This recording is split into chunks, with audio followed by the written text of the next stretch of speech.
Sa San Jose, Nueva Ecija, nakatira ang mag-asawang sina Federico at Leticia Salavaria. Kilala sila bilang masisipag na magsasaka ng isang malawak na lupain.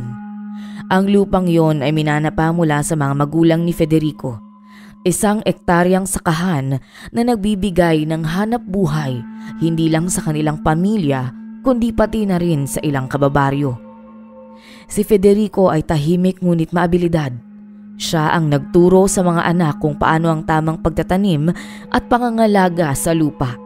Si Leticia naman ay masayahin at masikap sa paggawa ng mga gawaing bahay.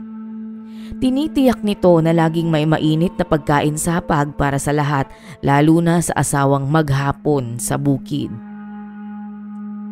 4 ang anak nila. Ang panganay ay si Mario, nakatuwang ng kanilang ama sa pag-aalaga ng lupa. Sumunod si Elena na madalas nakikitulong sa pagluluto at pagbebenta ng ani sa palengke. Si Rico ang pinakamasayahin at palabiro, ngunit mahilig ding mangarap ng matayog para sa kanilang pamilya.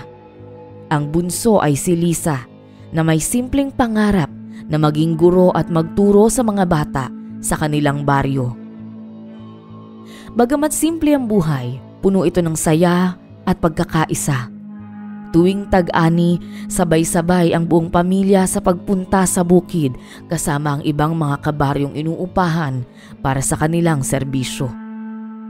Madalas nilang gawing bonding ang simpleng kainan sa ilalim ng punong mangga habang nagpapahinga mula sa trabaho. Ang lupa ay may lawak na 1 ektarya ay nahahati sa taniman ng palay. Isang maliit na gulayan at ilang puno ng mangga sa paligid. Ang bawat puno at tanim ay may kwento. Ayon sa ina ni Leticia, itinanim nila ang puno ng mangga noong bagong kasal pa lamang sila at itinuring nila itong simbolo ng kanilang pagsisimula. Ang pangarap ng mag-asawa ay maipamana ang lupain ng pantay-pantay sa kanilang mga anak para masigurong hindi maghihirap ang kahit sino sa kanila pagdating ng araw. Ngunit sa kabila ng mga pangarap na ito, hindi nila naisip na darating ang panahon na susubok sa tibay ng kanilang pamilya. Lumaki ang magkakapatid at katulad ng inaasahan ay nagkaroon ng mga ito ng sari-sariling pamilya. Ngunit hindi nawala ang pagkakabuklod-buklod nila bilang magkakapatid dahil na rin sa turo ng kanilang mga magulang. Gayunpaman, hindi inaasahan ng magkapatid ang trahedyang dumating sa kanilang pamilya taong 2005. Sa edad na 63, ang dating masiglang pangangatawan ng kanilang amang si Federico ay bigla na lang nagbago. Nangayayat ito hanggang sa natuklasang mayroon itong malalang kondisyon sa kanyang bato na humantong sa komplikasyon. Sinubukang sumailalim sa gamutan ng kanilang ama ngunit makalipas ang ilang buwan ay tuluyan itong sumuko at pumanaw. Labis na nagluksa ang pamilya, lalo na ang kanilang inang si Leticia. Matapos ang insidente ay naging mapag-isa ang kanilang ina. Madalas itong nakatulala at napabayaan na rin ito ang kanyang sariling kalusugan. Kahit anong gawin ng magkakapatid para sa kanilang ina ay hindi umuubra. Labis nitong dinamdam ang pagkawala ng kanyang asawa hanggang noong Mayo 2006. Sa edad na 60 ay pumanaw ang kanilang inang si Leticia. Bagamat mahirap ay nagpatuloy ang buhay ng magkakapatid at sinikap na pagtuunan ng pansin ang kanilang buhay at pamilya. Naging maayos ang takbo ng kanilang buhay. Pansamantalang naiwan ang lupang nakatiwangwang at hindi tinatamnan dahil wala na rin ang kanilang ama at ina na siyang tagapamahala rito. Hanggang dumating ang panahon kung saan kinailangang pag-usapan kung paano hahatiin ang lupang naiwan. Ito'y dahil sa pag-uudyok ng asawa ni Mario na si Raquel. Nais umano ni Raquel na masiguro ang seguridad ng kanyang pamilya lalo na't may 2 anak kay Mario. ng mga panahong iyon. Hindi naman tumanggi si Mario dahil inisip nito na panahon na rin siguro para italaga ang bawat isa sa magkakapatid ng kanilang bahagi sa lupa upang maging maayos ang usapan. Sa kabila ng malinaw na layunin ng kanilang mga magulang na gawing pantay ang hatian ng lupa para sa kanilang magkakapatid, hindi na iwasang magkaroon ng hindi pagkakaintindihan. Si Mario bilang panganay ay nagsimulang magpahayag ng saloobin. Ayon sa kanya, nararapat na mas malaki ang bahagi niya dahil siya raw ang may pinakamaraming naiambag sa pagpapanatiling maayos ng lupa noong nabubuhay pa ang mga magulang niya. Si Elena na tahimik nung una, kalaunay nagpahayag ng pag-aalinlangan sa suhestyon ni Mario. Para sa kanya, pantay-pantay dapat ang hatian sapagkat yon ang ipinahayag ng kanilang mga magulang na narinig nilang magkakapatid. Hindi naging maayos ang usapan.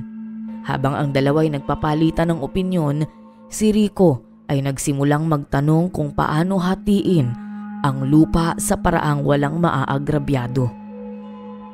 Si Lisa naman bagamat nananatiling kalmado ay halatang naiinis sa mga hindi pagkakaunawaan. Nagpatuloy ang usapan ngunit walang naging malinaw na resolusyon. Unti-unting naramdaman ang tensyon sa pagitan ng magkakapatid. Isang bagyong hindi nila inaasahan ang nagbabadya na magdulot ng gulo sa kanilang pamilya. Lumipas ang mga linggo, ngunit imbis na humupa ang tensyon, lalo lamang itong tumindi sa pagitan ng magkakapatid. Ang bawat usapan sa lupa ay nauuwi sa hindi pagkakaintindihan. Unti-unting nawawala ang dati nilang pagiging malapit at nararamdaman na ang pagkakawatak-watak ng pamilya. Habang tumatagal ang diskusyon, unti-unting nadaragdagan ang mga isyu. Naungkat ang mga tampuhan at hindi pagkakaunawaan noong kanilang kabataan. Ipinahayag nila ang sama ng loob sa isa't isa at ang obserbasyon ng pagiging mapanglamang ni Mario mula pagkabata. Isinumbat nila ang palaging pagsipsip ni Mario sa kanilang mga magulang bagamat hindi nila ito pinansin, ay napapatunayan nila ngayon dahil sa ibinapakita nitong pagkagahaman sa lupa. Mariing itinanggi ni Mario ang lahat. Ang iginiit na ang kanyang ikinikilos ay may batayan at makatarungan. Hindi rin nakatulong ang paglahok ng kanilang mga asawa. Si Raquel, ang asawa ni Mario, ay nanindigang hindi makatarungan ang pantay na hatian ng lupa. Lalo na't si Mario ang nagpakahirap para dito. Si Anna Rose, ang asawa ni Rico, ay naniniwala namang dapat sundin ang sinabi ng mga magulang. Ngunit para kay Raquel, ang verbal na usapan o pahayag ng kanilang magulang ay hindi sapat na batayan, lalo na't hindi naman ito nakadokumento at madaling pabulaanan kung totoo o hindi. Ang magkaibang opinyon ng kanilang mga asawa ay nagdagdag pa ng komplikasyon sa usapan. Sa gitna ng lahat ng ito, sinubukan ni Lisa na paalalahanan ang lahat tungkol sa gusto ng mga magulang na manatili silang nagkakaisa. Ngunit tila walang nakikinig. Ang bawat isa ay abala sa pagpapahayag ng sariling mga pananaw at walang gustong magbigay daan. Sa huli na pagkasundoan nilang dalhin ang usapin sa legalidad. Para sa lahat, tila ito na lang ang natitirang paraan para maayos ang sitwasyon. Subalit sa desisyong ito, ramdam ng lahat ang mas lalong lalim ng lamat sa kanilang relasyon bilang magkakapatid. Ang prosesong ito ay nagbabandya ng maraming alitan habang ang lupang dating simbolo ng pagkakaisa ay nagiging ugat ng pagkakasira. Nagkaroon ng kanya-kanyang abogado ang magkakapatid at bawat panig ay naghain ng mga argumento. Nanindigan ang magkakapatid sa posisyon sa usapin ng lupa. Ang legal na laban ay naging mabagal at magastos. Nabuo ang hidwaan sa magkakapatid at maging ang kani-kanilang mga pamilya ay nadamay. Si Raquel ay nariyang nagpaparinig sa mga kapatid ni Mario tuwing magkakasalubong sila. Sinasabing walang respeto ang mga ito sa nakatatanda nilang kapatid, maging ang kanilang mga anak ay sinabihan itong iwasan ang mga tiyuhin at tiyahin ng mga ito kahit pa mga pinsan nila. Ang dating masayang pagtitipon ng kanilang pamilya ay tuluyang nawala at ang distansya sa pagitan nila ay naging mas malinaw. Ang pinansyal na bigat ng kaso ay hindi rin biro. Kahit kapos ay ipinagpatuloy nilang paggastos para sa laban sa karapatan sa lupa. Ang agawan sa bahagi ng lupa ay naging salamin ng pagkatao at relasyon bilang magkakapatid. Ngunit sa kabila nito, tila wala ni isa ang handang umatras. Bagamat naging malayo ang distansya ng magkakapatid ay pansamantalang naibsan ng hidwaan ng papalit ang araw ng kamatayan at kaarawan ng kanilang amang si Federico. Taong 2013. Ang okasyong ito ang nagbigay ng pagkakataon para sa kanilang payapang pagtitipon sa bahay ni Rico na katabi ng kanilang ancestral house. Bagamat may tensyon sa pagitan nila, lahat sila nagkasundo na sa araw na iyon ay kalilimutan ang lahat ng hidwaan para sa kanilang amang namayapa. Sa simula naging maayos ang mga pag-uusap. May mga ngiti at biro kahit halatang may bigat ang kanilang mga salita. Habang tumatagal ang gabi, naging mas komportable ang lahat lalo na nang magsimula ang inuman. Magkakasamang uminom si Mario, Rico, ilang mga kamag-anak at kapitbahay na kalalakihan. Bumalik ang alaala ng masayang panahon noong buo pa ang pamilya. Ngunit sa kalagitnaan ng inuman at dala marahil ng kalasingan, isang bagay ang hindi inaasahang mabanggit ni Mario. Sa kasagsagan ng kwentuhan, inilantad nito ang tungkol sa isang dokumentong umano'y matagal niyang itinago. Ang dokumentong ito ay naglalaman ng sulat ng mga magulang nila at ang malinaw na alokasyon ng lupa sa bawat isa. Kanya umanong inilihim dahil na rin sa suhestyon ng kanyang asawang si Raquel na iniisip umano ang kapakanan ng kanilang mga anak para sa hinaharap. Nabigla mga kapatid ni Mario at ang mukha nito ay nagbago nang mapagtantong nabanggit niya ang bagay na hindi niya dapat sinabi. Ngunit huli na lahat, nabuo ang malinaw na larawan ng kanilang ginawang paglilihim ni Raquel. Si Rico, na simula ay kalmado, ay biglang nagalit. Hindi niya matanggap na itinago ni Mario ang dokumentong yon na sana'y nakatulong para maiwasan ang alitan.